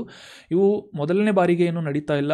ಹಿಂದೆ 2006ನೇ ಇಸ್ವಿಯಲ್ಲಿ ಜುಲೈನಿಂದ 2007 ಜುಲೈವರೆಗೆ ಕೂಡ ಇದೇ ರೀತಿಯಾಗಿ ಒಂದು ಕ್ಷುದ್ರ ಗ್ರಹ ಏನಾಗಿತ್ತು ಅಂದರೆ ಭೂಮಿಯ ಸುತ್ತು ಹಾಕ್ತಾ ಇತ್ತು ಅಂತ ನಾವು ಅಬ್ಸರ್ವ್ ಮಾಡ್ಬೋದು. ಸೊ ಈ ಕ್ಷುದ್ರ ಗ್ರಹಗಳನ್ನು ಮಿನಿ ಮೂನ್ ಅಂತ ಕರೆಯಲಾಗುತ್ತೆ. ಆದರೆ ಈ ಒಂದು ನಿರ್ದಿಷ್ಟವಾದಂತಹ ಮಿನಿ ಮೂನ್ ಅಥವಾ ಕ್ಷುದ್ರ ಗ್ರಹದಿಂದ ಭೂಮಿಗೆ ಯಾವುದೇ ರೀತಿಯಾದಂಥ ಅಪಾಯಗಳು ಇಲ್ಲ ಅಂತ ವಿಜ್ಞಾನಿಗಳಿಂದ ಒಂದು ಮುನ್ಸೂಚನೆಯನ್ನು ನೀಡಲಾಗಿದೆ. ಆದರೆ ಬಾಹ್ಯಾಕಾಶದ ಒಂದು ಅಬ್ಸರ್ವೇಷನ್ ನಡೆಸುವಂತಹ ಸಾಕಷ್ಟು ಹವ್ಯಾಸಿಗಳಿಗೆ ಮತ್ತು ಇತರ ಜನಸಾಮಾನ್ಯರಿಗೂ ಕೂಡ ಬರಿಗಣ್ಣಿನಿಂದ ಮತ್ತು ಸಾಮಾನ್ಯ ದೂರದರ್ಶಕಗಳಿಂದ ಕೂಡ ಈ ಒಂದು ಮಿನಿ ಮೂನನ್ನು ಗೋಚರಿಸಲು ಸಾಧ್ಯವಾಗುವುದಿಲ್ಲ ಅಂತ ಇದೆ. ಬರಿಗಣ್ಣಿನಿಂದ ನೋಡ್ಬೋದು ಅಂತ ಹೇಳಿದ್ದೆ, ಆದರೆ ಬರಿಗಣ್ಣಿಗೆ ಹವ್ಯಾಸಿ ದೂರದರ್ಶಕಗಳಿಗೆ ಗೋಚರವಾಗುವುದಿಲ್ಲ ಅಂತ ಇಲ್ಲಿ ನೀಡಲಾಗಿದೆ. ಆದರೆ ಈ ಒಂದು ನಿರ್ದಿಷ್ಟವಾದಂಥ ಕ್ಷುದ್ರ ಗ್ರಹದ ಮೇಲೆ ಸೂರ್ಯನಿಂದ ಬಿದ್ದಂತಹ ಬೆಳಕು ಭೂಮಿಯತ್ತ ಪ್ರತಿಫಲನವಾಗಲಿದೆ ಅಂತ ನಾವೆಲ್ಲ ಅಬ್ಸರ್ವ್ ಮಾಡಬೇಕಾಗುತ್ತೆ. ಸೊ ಮಿನಿ ಮೂನ್ ಅಂದರೆ ಸಿಂಪಲ್ಲಾಗಿ ನೆನ್ಪಿಟ್ಕೊಳ್ಳಿ, ಇದು ಒಂದು ಭೂಮಿಯ ಗುರುತ್ವಾಕರ್ಷಣೆಗೆ ಆಕರ್ಷಿತವಾಗಿ ಭೂಮಿಯನ್ನು ತಾತ್ಕಾಲಿಕವಾಗಿ ಪರಿಭ್ರಮಣ ಮಾಡುವಂತಹ ಒಂದು ಕ್ಷುದ್ರ ಗ್ರಹವಾಗಿದೆ ಅಂತ ನಾವಿಲ್ಲಿ ಅಬ್ಸರ್ವ್ ಮಾಡ್ಬೋದು. ಸೊ ಡೈರೆಕ್ಟಾಗಿ ಬರಿಗಣ್ಣಿನಿಂದ ನೋಡಬಹುದು ಅಥವಾ ನೋಡಲು ಸಾಧ್ಯ ಇಲ್ಲ ಅಂತ ಕರೆಕ್ಟಾಗಿ ಇನ್ನೂ ಡಿಸೈಡ್ ಆಗಿಲ್ಲ. ನೋಡೋಣ. ಸೆಪ್ಟೆಂಬರ್ 29ರಿಂದ ನವೆಂಬರ್ 25ರವರೆಗೆ ಇದು ಭೂಮಿಯ ಸುತ್ತಲಿದೆ ಅಂತ ನಾವು ಅಬ್ಸರ್ವ್ ಮಾಡ್ಬೋದು. 2024 PT5 ಅಂತ ಇದಕ್ಕೆ ಹೆಸರು ಇಡಲಾಗಿದೆ, mini Moon. So that was all about today's articles friends. ಈಗ ಡಿಸ್ಕಸ್ ಮಾಡಲಾದಂಥ ಆರ್ಟಿಕಲ್ಸ್ಗಳಿಗೆ ರೆಲೆವೆಂಟ್ ಆದಂತಹ ಕೆಲವೊಂದಿಷ್ಟು ಇಂಪಾರ್ಟೆಂಟ್ ರಿವಿಷನ್ ಪ್ರಶ್ನೆಗಳನ್ನು ರ್ಯಾಪಿಡ್ ರಿವಿಷನ್ ಸೆಷನ್ನಲ್ಲಿ ಡಿಸ್ಕಸ್ ಮಾಡೋಣ. ಮೊದಲನೇ ರಿವಿಷನ್ ಪ್ರಶ್ನೆ ಏನು ಅಂತಂದರೆ, ಈ ಫೆರೋಮೋನ್ಗಳು ಅಂದರೆ ಏನು ಅಂತ ಪ್ರಶ್ನೆ ಇದೆ. ಆಪ್ಷನ್ಸ್ಗಳಲ್ಲಿ ಆಂತರಿಕವಾಗಿ ಸ್ರವಿಸುವಂತಹ ರಾಸಾಯನಿಕ ವಸ್ತುಗಳನ್ನು ಫೆರೋಮೋನ್ಗಳು ಅಂತ ಇದೆ. ಆಪ್ಷನ್ ಬಿ, ಈ ಜೀವಿಗಳ ವರ್ತನೆಯ ಮೇಲೆ ಪ್ರಭಾವ ಬೀರುವಂತಹ ಬಾಹ್ಯವಾಗಿ ಸ್ರವಿಸುವಂತಹ ರಾಸಾಯನಿಕ ವಸ್ತುಗಳಾಗಿವೆ ಅಂತ ಇದೆ. ಆಪ್ಷನ್ ಸಿ, ಫೆರೋಮೋನ್ಗಳು ಅಂದರೆ ಮೆದುಳಿನಿಂದ ಉತ್ಪತ್ತಿಯಾಗುವಂತಹ ಹಾರ್ಮೋನ್ಗಳಾಗಿವೆ ಅಂತ ಇದೆ.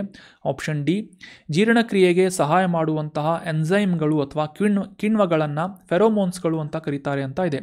ಸೊ ಸರಿಯಾದ ಉತ್ತರ ಏನು ಅಂತಂದರೆ ಆಪ್ಷನ್ ಬಿ. ಒಂದೇ ಜಾತಿಯ ಜೀವಿಗಳು ಪರಸ್ಪರ ಸಂವಹನ ಕ್ರಿಯೆಯನ್ನು ನಡೆಸುವಂತಹ ನಿಟ್ಟಿನಲ್ಲಿ ಸ್ರವಿಸುವಂತಹ ಬಾಹ್ಯ ಅಂಗಗಳಿಂದ ಸ್ರವಿಸುವಂತಹ ರಾಸಾಯನಿಕವನ್ನು ಫೆರೋಮೋನ್ಗಳು ಅಂತ ಕರೆಯಲಾಗುತ್ತೆ. Option B is right answer. ಮುಂದಿನ ರಿವಿಷನ್ ಪ್ರಶ್ನೆ, ಪ್ರಾಣಿಗಳ ಹೊರತಾಗಿ ಈ ಕೆಳಗಿನ ಯಾವ ಜೀವಿಗಳು ಫೆರೋಮೋನ್ಗಳನ್ನು ಬಳಸುತ್ತವೆ ಅಥವಾ ಸ್ರವಿಸುತ್ತವೆ, ಸೆಕ್ರೀಟ್ ಮಾಡುತ್ತವೆ ಅಂತ ಇದೆ. ಆಪ್ಷನ್ ಎ, ಸಸ್ತನಿಗಳು ಮಾತ್ರ. ಆಪ್ಷನ್ ಬಿ, ಶಿಲೀಂಧ್ರಗಳು, ಲೋಳೆ ಅಚ್ಚುಗಳು ಮತ್ತು ಪಾಚಿಗಳು. ಆಪ್ಷನ್ ಸಿ, ಕೀಟಗಳು ಮಾತ್ರ. ಅಥವಾ ಆಪ್ಷನ್ ಡಿ, ಬ್ಯಾಕ್ಟೀರಿಯಾಗಳು ಅಂತ ಇದೆ. ಸೊ ಸರಿಯಾದ ಉತ್ತರ ಏನು ಅಂತಂದರೆ, ಸಾಮಾನ್ಯ ಪ್ರಾಣಿಗಳನ್ನು, ಕೀಟಗಳನ್ನು ಹೊರತುಪಡಿಸಿ ಶಿಲೀಂಧ್ರಗಳು, ಲೋಳೆ ಅಚ್ಚುಗಳು, ಪಾಚಿಗಳು ಈ ರೀತಿಯಾದಂತಹ ಪ್ರಮುಖ ಸೂಕ್ಷ್ಮಜೀವಿಗಳು ಸಹ ಈ ಫೆರೋಮೋನ್ ಅನ್ನುವ ರಾಸಾಯನಿಕವನ್ನು ಸ್ರವಿಸುತ್ತವೆ ಅಂತ ನಾವಿಲ್ಲಿ ಅಬ್ಸರ್ವ್ ಮಾಡಬೇಕು. Option B is right answer. So ಇತ್ತೀಚೆಗೆ ಈ ಫೆರೋಮೋನ್ಗಳ ಒಂದು ಸ್ರವಿಸುವಿಕೆಯನ್ನು ನಿಯಂತ್ರಣ ಮಾಡುವ ನಿಟ್ಟಿನಲ್ಲಿ ಅಧ್ಯಯನವನ್ನು ಮಾಡಲಾಗಿದ್ದು, ವಿಜ್ಞಾನಿಗಳಿಂದ ಈ ಕೀಟ ನಿಯಂತ್ರಣ ಮಾಡುವಂತಹ ಪ್ರಕ್ರಿಯೆಯಲ್ಲಿ ಮತ್ತು ಕೀಟಗಳ ನಿರ್ವಹಣೆ ಮಾಡುವಂತಹ ನಿಟ್ಟಿನಲ್ಲಿ ತಗಲುವಂತಹ ವೆಚ್ಚವನ್ನು ಈ ಒಂದು ಹೊಸ ಅಧ್ಯಯನದ ಮೂಲಕ ಫೆರೋಮೋನ್ಗಳನ್ನು ನಿಯಂತ್ರಣ ಮಾಡುವುದರ ಮೂಲಕ ಈ ವೆಚ್ಚವನ್ನು ಕಡಿಮೆ ಮಾಡಲು ಸಾಧ್ಯವಿದೆ ಅಂತ ಇತ್ತೀಚೆಗೆ ವಿಜ್ಞಾನಿಗಳಿಂದ ಮಾಹಿತಿಯನ್ನು ಒಂದು ಸ್ಟೇಟ್ಮೆಂಟನ್ನು ಪಬ್ಲಿಷ್ ಮಾಡಲಾಗಿತ್ತು. ಸೊ ಹೀಗಾಗಿ ಫೆರೋಮೋನ್ಗಳ ಬಗ್ಗೆ ನಾವು ಡೀಟೇಲ್ ಆಗಿ ಒಂದು ಆರ್ಟಿಕಲ್ನಲ್ಲಿ ಅಂಡರ್ಸ್ಟ್ಯಾಂಡ್ ಮಾಡ್ಕೊಂಡ್ವಿ.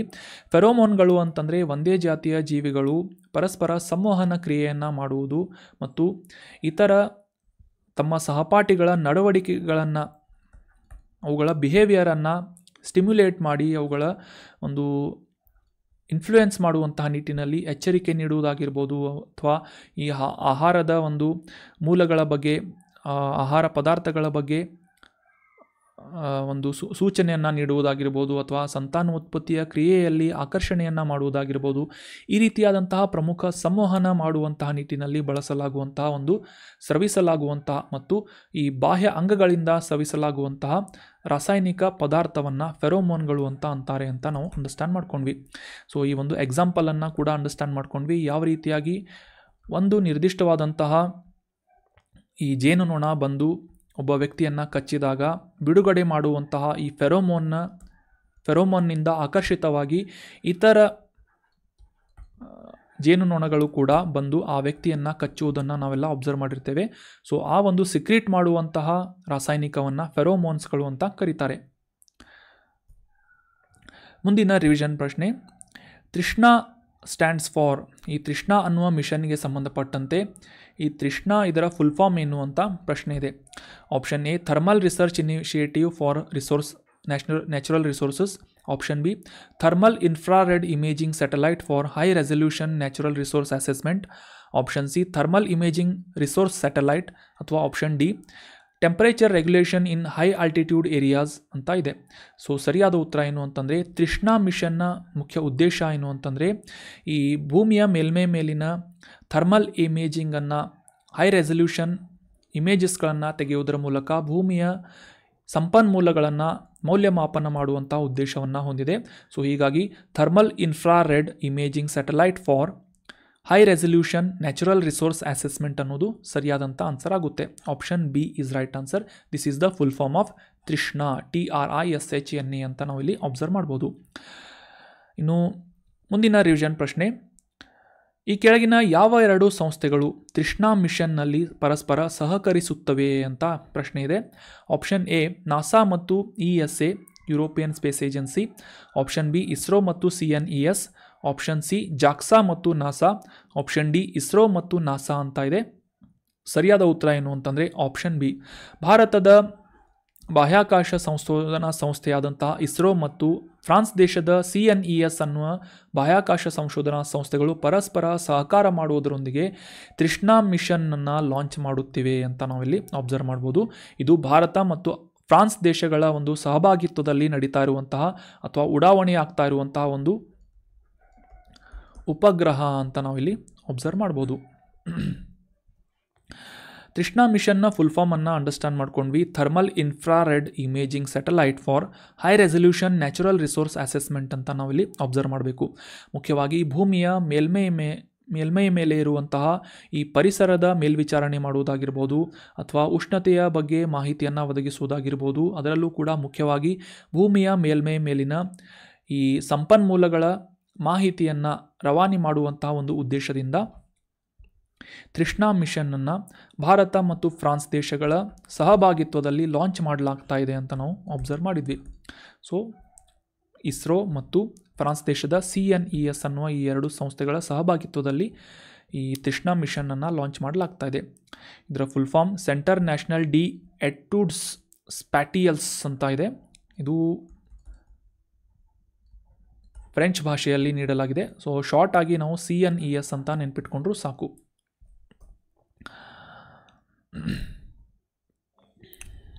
ಸೊ ಇದರ ಅಧ್ಯಯನಗಳನ್ನು ಕೂಡ ನಾವು ಅಬ್ಸರ್ವ್ ಮಾಡಿದ್ವಿ. ತಾಪಮಾನಗಳು, ಸಸ್ಯವರ್ಗದ ಆರೋಗ್ಯ, ಈ ಭೂಮಿಯ ಮೇಲಿನ ನೀರಿನ ಚಕ್ರ ಅಥವಾ ಈ ವಾಟರ್ ಸೈಕಲ್ನ ಡೈನಾಮಿಕ್ಸ್ಗಳು, ಜ್ವಾಲಾಮುಖಿ ಚಟುವಟಿಕೆಗಳು, ಗ್ಲೇಷಿಯರ್ಸ್ಗಳ ಡೈನಾಮಿಕ್ಸ್ಗಳಾಗಿರ್ಬೋದು, ಅರ್ಬನ್ ಹೀಟ್ ಐಲ್ಯಾಂಡ್ಸ್ಗಳ ಬಗ್ಗೆ ಅಧ್ಯಯನ ಮಾಡುವುದಾಗಿರ್ಬೋದು. ಈ ರೀತಿಯಾದಂಥ ಸಾಕಷ್ಟು ಉದ್ದೇಶಗಳನ್ನು ಇಟ್ಕೊಂಡು ತೃಷ್ಣಾ ಮಿಷನನ್ನು ಫ್ರಾನ್ಸ್ ಮತ್ತು ಭಾರತ ದೇಶದ ಬಾಹ್ಯಾಕಾಶ ಸಂಶೋಧನಾ ಸಂಸ್ಥೆಗಳು ಲಾಂಚ್ ಮಾಡ್ತಾ ಇವೆ. ಮುಂದಿನ ರಿವಿಷನ್ ಪ್ರಶ್ನೆ, ಕಿರುಚಂದ್ರ ಅಥವಾ ಮಿನಿ ಮೂನ್ಸ್ಗಳು ಅಂತ ಇತ್ತೀಚೆಗೆ ನ್ಯೂಸ್ನಲ್ಲಿತ್ತು. ಈ ಮಿನಿ ಮೂನ್ಸ್ಗಳು ಅಂದರೆ ಏನು ಅಂತ ಪ್ರಶ್ನೆ ಇದೆ. ಆಪ್ಷನ್ ಎ ಇತರ ಗ್ರಹಗಳನ್ನು ಸುತ್ತುವ ಉಪಗ್ರಹಗಳಾಗಿವೆ. ಆಪ್ಷನ್ ಬಿ ಶಾಶ್ವತ ಚಂದ್ರರಾಗುವ ಕ್ಷುದ್ರ ಗ್ರಹಗಳು. ಆಪ್ಷನ್ ಸಿ ತಾತ್ಕಾಲಿಕವಾಗಿ ಭೂಮಿಯ ಸುತ್ತುವಂತಹ ಕ್ಷುದ್ರ ಗ್ರಹಗಳು. ಅಥವಾ ಆಪ್ಷನ್ ಡಿ ಧೂಮಕೇತುಗಳು ಭೂಮಿಯ ಹತ್ತಿರ ಹಾದು ಹೋಗುವಂತಹ ಈ ಒಂದು ಆಕಾಶ ಕಾಯಗಳನ್ನು ಮಿನಿ ಚಂದ್ರ ಅಂತ ಕರೀತಾರೆ ಅಂತ ಇದೆ. ಸೊ ಸರಿಯಾದ ಉತ್ತರ ಏನು ಅಂತಂದರೆ ಆಪ್ಷನ್ ಸಿ, ತಾತ್ಕಾಲಿಕವಾಗಿ ಭೂಮಿಯ ಗುರುತ್ವಾಕರ್ಷಣ ಶಕ್ತಿಗೆ ಒಳಪಟ್ಟು ಭೂಮಿಯನ್ನು ಸುತ್ತುವಂತಹ ಕ್ಷುದ್ರ ಗ್ರಹಗಳನ್ನು ಮಿನಿ ಮೂನ್ಸ್ ಅಥವಾ ಕಿರುಚಂದ್ರಗಳು ಅಂತ ಗುರುತಿಸಲಾಗುತ್ತೆ. Option C is right answer. ಇದೇ ಸೆಪ್ಟೆಂಬರ್ 29ನೇ ತಾರೀಕಿನಿಂದ ನವೆಂಬರ್ 25ನೇ ತಾರೀಕಿನವರೆಗೆ ಭೂಮಿಯ ಗುರುತ್ವಾಕರ್ಷಣ ಬಲಕ್ಕೆ ಒಳಪಡುವಂತಹ ಆಕರ್ಷಣೆಗೆ ಒಳಗಾಗಿ 2024 PT5 ಅನ್ನುವ ಈ ಒಂದು ಕ್ಷುದ್ರ ಗ್ರಹ 1 ತಿಂಗಳವರೆಗೆ ಭೂಮಿಯನ್ನು ಒಂದು ನಿರ್ದಿಷ್ಟ ಕಕ್ಷೆಯಲ್ಲಿ ಸುತ್ತಲಿದೆ. ಸೊ ಆ ಒಂದು ಕ್ಷುದ್ರ ಗ್ರಹವನ್ನು ಮಿನಿ ಮೂನ್ ಅಥವಾ ಕಿರುಚಂದಿರ ಅಂತ ಗುರುತಿಸಲಾಗುತ್ತೆ ಅಂತ ನಾವು ಅಬ್ಸರ್ವ್ ಮಾಡ್ಬೋದು. ಇದನ್ನು ಸಾಮಾನ್ಯವಾಗಿ ಈ ಹವ್ಯಾಸಿ ದೂರದರ್ಶಕಗಳಿಂದ ಬರಿಗಣ್ಣಿನಿಂದ ನೋಡಲು ಸಾಧ್ಯವಾಗುವುದಿಲ್ಲ ಅಂತ ನೀಡಲಾಗಿದೆ. ಸೊ ನಾವು ಅಬ್ಸರ್ವ್ ಮಾಡಬೇಕು ಇನ್ನು. So that was all about today's discussion friends. ಕಾಂಟೆಂಟನ್ನು ನಿಮ್ಮ ಎಲ್ಲ ಫ್ರೆಂಡ್ಸ್ಗಳ ಜೊತೆ ಶೇರ್ ಮಾಡಿ ಡಿಸ್ಕಷನ್ನಲ್ಲಿ ಭಾಗವಹಿಸಿದ್ದಕ್ಕೆ ಥ್ಯಾಂಕ್ ಯು ಸೋ ಮಚ್. ಈ ಒಂದು ಡಿಸ್ಕಷನ್ನಲ್ಲಿ ಕೇಳಲಾದಂತಹ ಪ್ರಶ್ನೆಗೆ ಸರಿಯಾಗಿ ಆನ್ಸರ್ ಮಾಡೋದಕ್ಕೆ ಟ್ರೈ ಮಾಡಿ. ಏನಾದರೂ ಡೌಟ್ಸ್ಗಳಿದ್ದರೆ ಕಮೆಂಟ್ ಬಾಕ್ಸ್ನಲ್ಲಿ ಕಮೆಂಟ್ ಮಾಡಿ. Thank you so much for joining the discussion. Have an awesome day.